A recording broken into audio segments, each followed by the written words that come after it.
കേരളത്തിൽ തുടർ ഭരണം തുടരുമെന്ന് സിപിഎം സംസ്ഥാന സെക്രട്ടറി എം വി ഗോവിന്ദൻ. തുടർ ഭരണത്തിൽ നിന്നുണ്ടാകാനിടയുള്ള തെറ്റായ പ്രവണതകളെയും തിരുത്തും.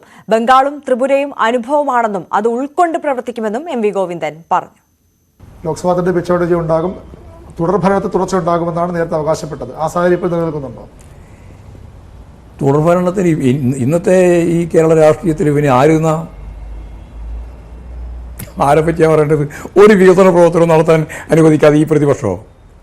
അവരെന്നെ എത്ര തട്ട ഈ കോൺഗ്രസ് എന്ന് പറയുന്നത് തന്നെ എത്ര തട്ട, UDF എന്ന് പറയുന്നത് തന്നെ എത്രത്തോളം ഭിന്നമായ നിലപാടുകളാണ് സ്വീകരിച്ചുകൊണ്ടിരിക്കുന്ന ഓരോന്നിലും.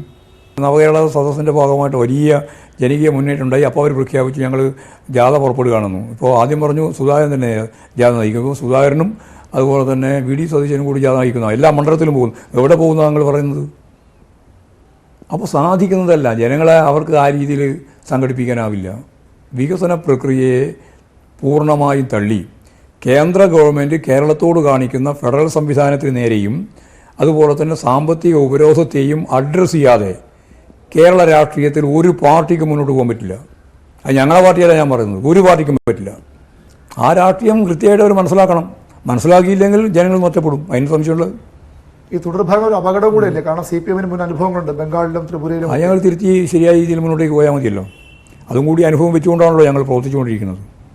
അപ്പോൾ തുടർഭരണത്തിൽ നിന്നുണ്ടാവാനിടയുള്ള തെറ്റായ പ്രവണതകളെ ഉൾപ്പെടെ ശരിയായ ദിശയിലേക്ക് കൈകാര്യം ചെയ്ത് മുമ്പോട്ടേക്ക് പോകാൻ കഴിഞ്ഞാൽ കുഴപ്പമില്ലാതെ മുന്നോട്ടേക്ക് പോകാം. അതാണ് ഞങ്ങൾ കാണുന്നത്. കേന്ദ്ര